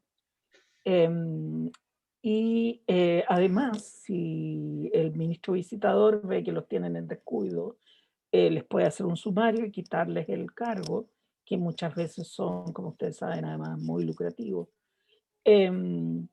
Por lo tanto, la verdad es que nosotros cuando hemos visitado, por regla, no en todos los casos, pero en general, ellos cuidan sus documentos.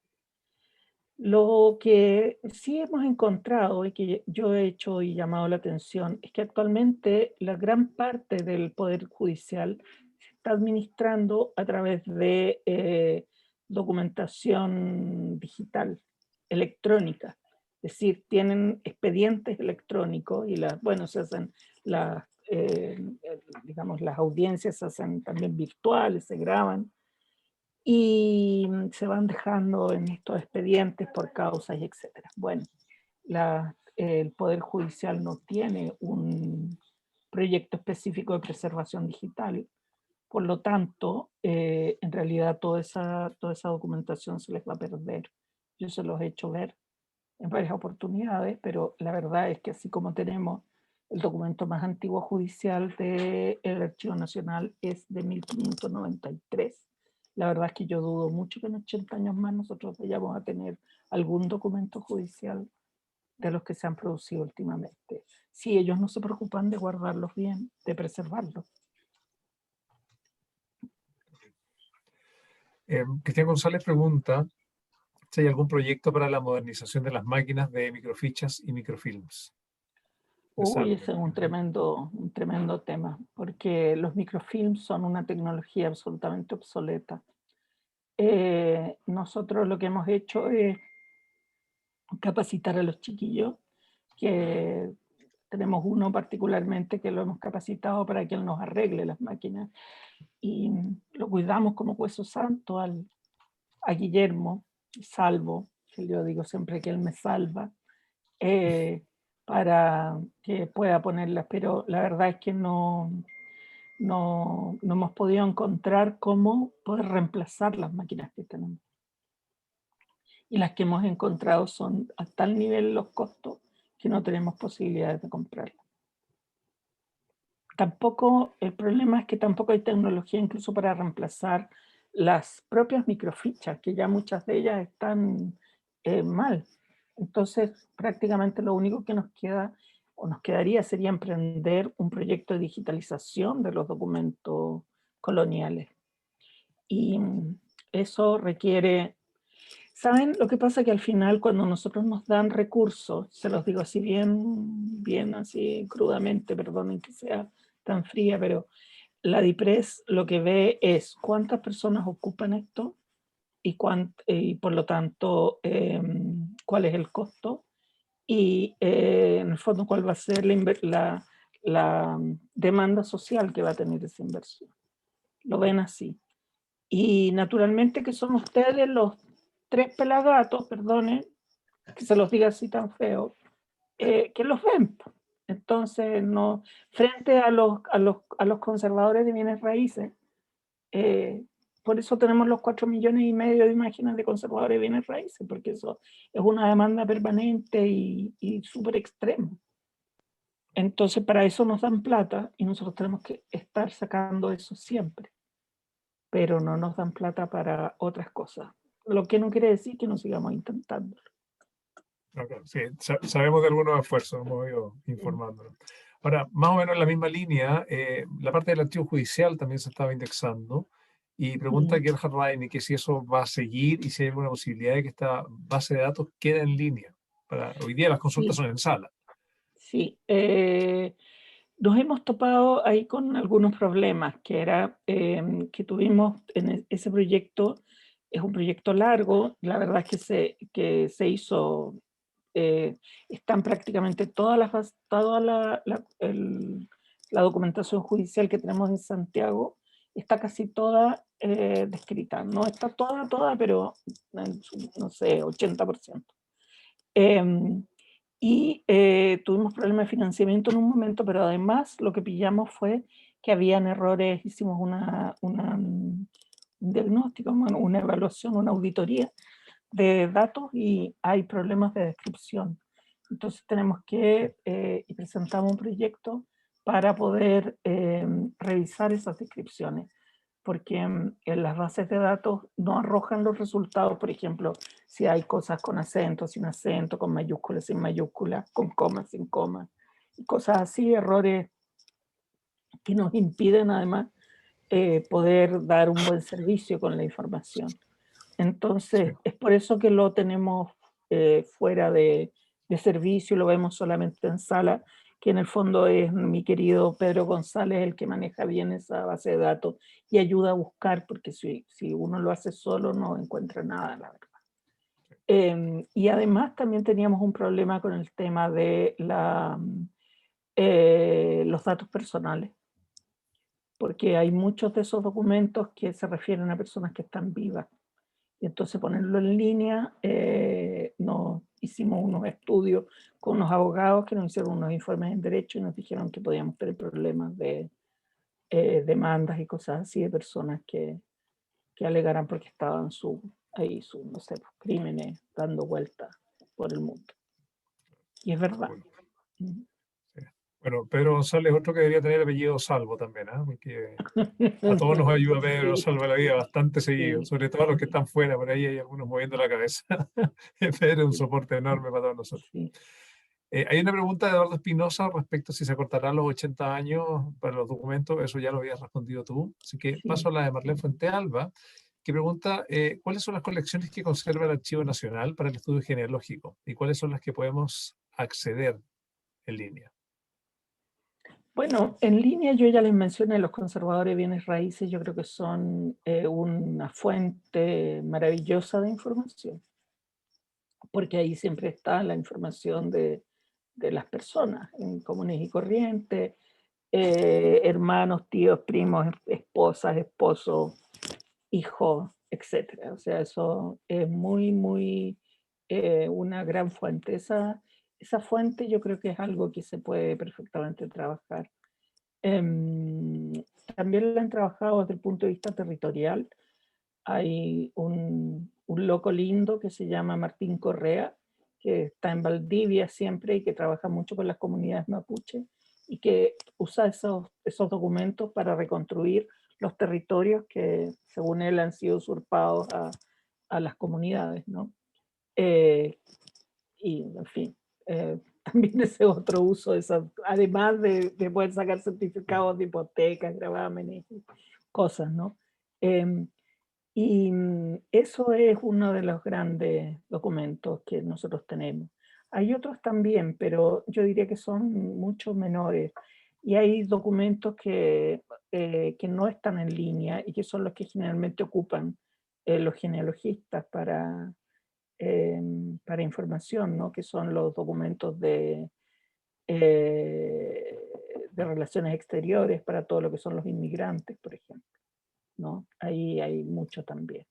Y también de justicia utilizan muchos, ¿cómo se llama? Expedientes y cosas de ese tipo, también los utilizan, que no los tenemos en línea tampoco. Tienen que pensar que realmente nuestros presupuestos son muy exiguos respecto a nuestra colección, que es gigantesca. Los 41,5 kilómetros son eso. Son una cantidad de millones de expedientes que tenemos, ¿no? Y que al no ser un país rico, no vamos a tener seguramente muchos años recursos suficientes para tener la cantidad de máquinas y la cantidad de funcionarios que necesitaríamos para estar digitalizando y escribiendo toda la información que necesitaríamos subir. Estamos tratando de empezar con eso, ¿no? Pero no, bueno, ya tenemos eso empezado que les señalé, y de tratar de poner en línea lo que tenemos, que no es mucho para genealogistas, ¿no? A propósito de lo mismo, me voy a meter en una pregunta, pero para retomar el tema que estás diciendo tú. La Iglesia de Jesucristo de los Santos de los Últimos Días ha ofrecido a varias instituciones recursos para hacer precisamente digitalizaciones. ¿El Archivo Nacional se interesa en esos convenios? No necesariamente con la Iglesia, con cualquier grupo que quisiera participar de un proyecto y hacer digitalizaciones quedando una copia en el archivo. Tal vez te respondí un poco esa pregunta antes. A nosotros la Iglesia, el Family Search en realidad ya nos Family ofreció, Search, sí. pero la verdad es que para nosotros es tremendamente complicado el poder hacer o dar el espacio y la atención a una persona que está instalada en el archivo y que nos requiere, digamos, como una función más. Porque esa persona va a digitalizar cosas, claro, efectivamente, pero nosotros somos quienes tenemos que llevarle las cosas, explicarle dónde están, cómo están, etcétera. Entonces, significa para nosotros funciones extras. Y que y además nos van a entregar una copia de una documentación que nosotros vamos a tener que describir de acuerdo a nuestros parámetros también. Entonces es que nos dejan una copia de algo, como quien dice, así como la autofotocopia, pero sin que nosotros la podamos usar en estricto rigor. Claro. no están las normas. Hay que acordarse siempre que para poder tener acceso a la documentación, nosotros necesitamos la copia digital y su descripción, porque si no, es como tener miles de imágenes volando en un espacio cibernético, digamos, pero no tenemos ninguna forma de capturarlo, no sabemos cómo se llama el otorgante, ni a qué fondo pertenece, ni qué fecha es, ni nada. Eso es lo que hacen los metadatos, que permiten indexar, ¿no? Indexan, y por lo tanto uno encuentra las cosas. Si no tiene eso, no encuentra. Salvo que uno tenga una colección particular, privada, que uno vaya, no sé, pues, encontrando porque tiene 100, 200 cosas que no es tan difícil de encontrar. Pero si ya tiene millones, es imposible. Incluso con miles ya difícil. Claro, con nosotros como investigadores también eso es súper necesario. Mm. Un poco asociado a lo mismo, Jaime Cortés y Nidia hacen una pregunta más o menos vinculada y dice que si se podría a través del Ministerio de la Cultura postular algún proyecto que financie la creación de archivos de alguna materia y cuánto tiempo debe tener un proyecto para postular a un concurso. No sé si eso es un tema que tenga que ver con lo ¿Cuánto tuyo tiempo directamente. debe tener un proyecto? ¿Como cuánto tiempo debe tener una institución o algo así? No sé, Nidia, ¿estás ahí? A lo mejor tú misma lo puedes aclarar.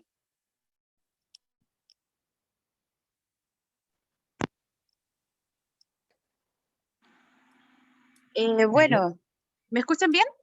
sí, Sí. Sí. Ya, mi duda es la siguiente. En mi caso, yo hago investigación mortuoria con respecto a lo que son cementerios y esas cosas. Y llevo un poco más de 6 años con el tema que a mí me convoca y me han dicho que pueda postular a diversos proyectos. Por eso, en mi caso, el que llevo esa cantidad de tiempo y digamos que he buscado información en otras fuentes, etcétera, etcétera. En mi caso soy autodidacta. Y como llevo 6 años, ¿qué oportunidades tendría yo al respecto para poder postular un proyecto? ¿Cómo inscribirlo? ¿A qué otras cosas puedo acceder? Etcétera. Bueno, proyectos de archivo, yo te decía, hay por lo menos actualmente 2, que son los proyectos de Iberarchivos, que antes se llamaban proyectos ADAI, ahora se llaman Iberarchivos, pero los encuentras por ADAI también, que esos los administra en nuestra parte el Archivo Nacional. Y tenemos una encargada y todo, y si tú me escribes yo te la puedo presentar para que te ayude a encauzar el proyecto. Y el otro son los fondos del patrimonio, que también tienen proyectos, y también si me escribe, yo también te puedo ayudar a encauzar, porque el punto siempre en esto es que los proyectos estén bien hechos, bien construidos, bien levantados. Y claro, con un archivo, en el fondo lo que postula es un archivo y un proyecto. Y bueno, siempre alguien que esté detrás de eso, que presenta un currículum, una trayectoria, ¿no es cierto? Que en este caso 6 años más que suficiente. Pero básicamente es que hay un objetivo claro, un problema, no sé, que tengo hongos en el quiero por aplicarle tal y cual cosa para que se acaben, por decirte. Y entonces necesito plata para los productos, necesito plata para las carpetas en que voy a meter los documentos o no sé, lo que sea que se va a hacer. O sea, en el fondo uno lo que ve en el proyecto es la coherencia entre los objetivos del proyecto y el plan de trabajo que se va a hacer y los resultados que se esperan. Y de acuerdo a eso siempre se clasifican, se priorizan y finalmente se otorgan los fondos de acuerdo a eso. En el fondo no es complicado, pero hay que sentarse y hacerlo, y hay que asesorarse bien por las personas que conocen cómo es cada fondo, es decir, cada grupo, digamos, cada beca, digamos, porque las becas tienen generalmente intenciones distintas.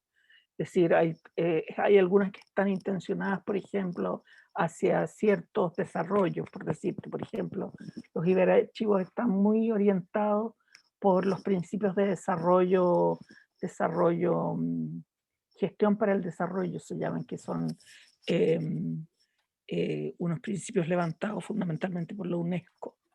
Entonces hay que ver ahí cómo calza el proyecto de uno en esos objetivos. Los de Los de fondos del patrimonio son mucho más abiertos.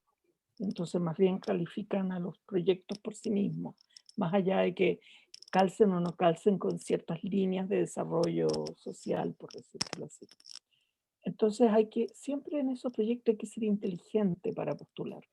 Más que el proyecto, es la inteligencia de la persona que lo formula, para encontrar justo el momento y la línea y la idea que está buscando el mecenas, digamos, en el fondo.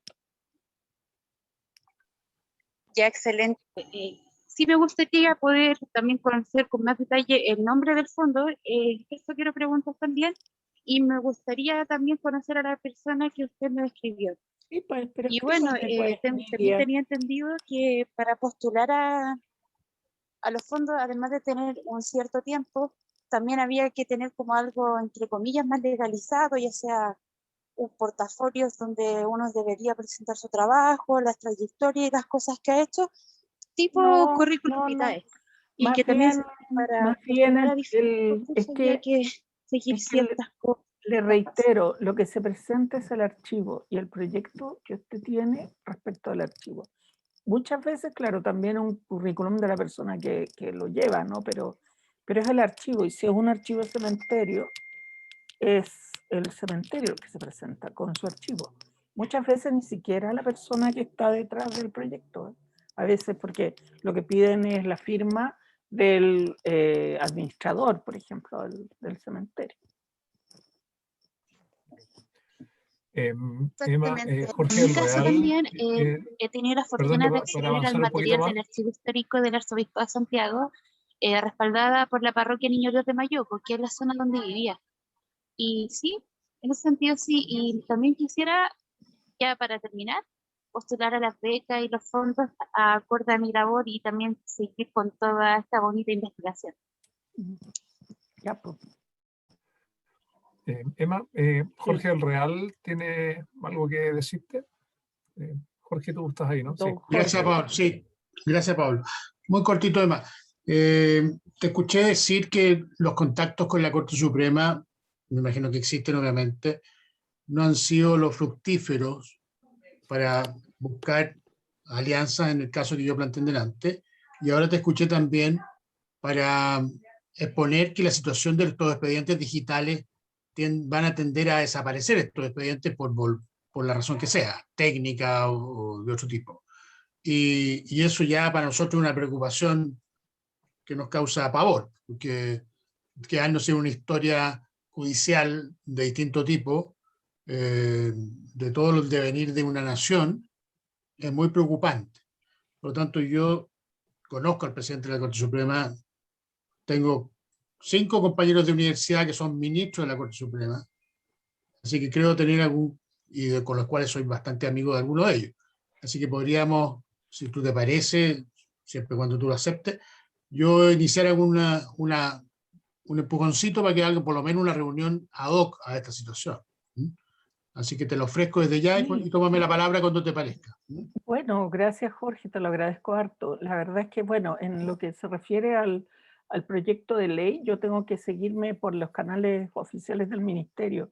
Pero respecto a este tema de la preservación de los documentos digitales, yo te puedo decir que ya no debemos haber perdido documentación, porque la transformación digital del Poder Judicial empezó hace 20 años. Sí. Y empezó como el 2002, si no me acuerdo, si mal no recuerdo. Empezaron los primeros en la parte En penal, La ¿no? Serena y en Temuco, Sí, la reforma procesal empezó el año. Sí. Ya eso no debe estar, te lo aseguro. Ya eso no lo podemos rescatar. Y ahí ustedes pueden establecer Y bueno, y contacto. con quien yo he hablado, con las personas que he hablado, son la gente que está encargada de todo el soporte digital que aguanta toda esta estructura que tiene, que son unos cabros brillantes, la verdad, y que lo hacen muy bien, pero que no se les había pasado por la cabeza que esto había que guardarlo. Porque que la gente no piensa en historia, no piensa en que el tiempo pasa y que en 20 años más esto hay que verlo. Y si no piensan en 20 años más, tú comprenderás que en 100 o en 200 menos. Entonces, Sí. De todas Hay maneras, ahí una está cosa hecho el que- contacto con Jorge. Yo tengo tu Y esa correo, persona si que- por ahí nos comunicamos. Sí, claro. Gracias. Itchel, tú también tenías algo que podías comunicar. Tenías una Profe, pregunta. yo trabajo en el Archivo Estatal de Oklahoma y nos movemos por voluntarios, muchos voluntarios, y con eso sacamos adelante una cantidad de proyectos impresionantes. ¿Es posible llevar eso a cabo en el Archivo Nacional o en Chile también? ¿Se puede dar paso a eso? Porque alguien mencionó en alguna parte, creo que en el registro civil no se podía por ley llevar voluntarios para eso, pero es la única manera, y de hecho en los archivos de las ciudades más pequeñas también es todo por voluntariado. Ellos ponen los recursos para las digitalizaciones, pero todo lo que es catalogación, indexación, todo eso lo hacemos los voluntarios. mm, ¿Es sí, posible? yo no, la verdad es que no hemos explorado eso nunca. No. Acá en Chile no está esa costumbre mucho del tema de los voluntarios. Acá Con lo es que sí hemos una cuestión trabajado, cultural bien sí, grande. con lo que sí hemos trabajado y harto es con estudiantes en práctica. Eso sí También. lo Esas hemos son las instalado. pasantías que se hacen acá. Sí, Los pasantías voluntarios y son cosas por lo así. general la gente que está retirada, Sí, que tienen la posibilidad de no hacer nada durante el día porque les llega una buena pensión. sí. Además, claro. Mira, sabes que lo que hemos pensado hacer, que es una cosa que se hace también en Estados Unidos y en otros países del mundo, por ejemplo, respecto a nuestros archivos fotográficos, que tenemos muchos archivos, por ejemplo, tenemos muchos, el archivo del Fortín Mapocho, por ejemplo, que está, o el de Gabriel Valdés, que está lleno de fotografías de políticos y de personas así. Y en otros países se ha experimentado poner esas fotografías online y pedir voluntarios para que ayuden a identificar a las personas que están ahí. Porque, claro, una persona joven, por ejemplo, como los archivos que yo tengo, no tiene ni una posibilidad de acordarse de quiénes son. Pero uno que ya es más viejón y que vivió con ellos, sí se acuerda cómo se llamaban. Entonces los anota y eso entonces pasa, después que eso es lo que yo les digo, los metadatos, entonces eso pasa después por una especie de control de calidad, porque hay muchos que se ponen a poner, qué sé yo, el Pato Donald y cosas así, pero generalmente eso rescata mucha información que permite completar lo que nosotros tenemos. Me había saltado una pregunta, Armando Cartes, te manda un saludo desde Concepción, y si Ah, podrías comentar cómo van los archivos de Lota. sí. El archivo de Lota, que gracias a don Armando Cartes y a sus grandes advertencias hemos logrado poner al resguardo, pero la verdad es que ha sido un tremendo esfuerzo en que nos ha colaborado, por ejemplo, la subsecretaría del Patrimonio.